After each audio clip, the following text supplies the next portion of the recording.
Come back here. What's your problem? Are you deaf? Can't you hear me? How many times have I told you that whenever it's swallow time, you should hold the bowl for me to wash my hand? Are you deaf? Can't you hear me? I'm talking to you!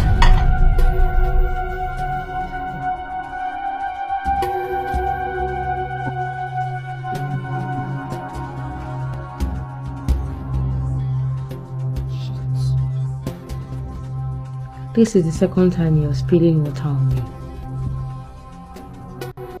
I understand that you were not raised properly. I get it. I mean, look at your mother, obviously. She did a terrible job. I get that you were not raised properly.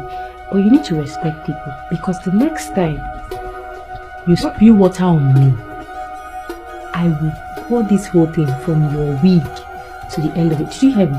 If you try it next time, I will empty this bowl on your head.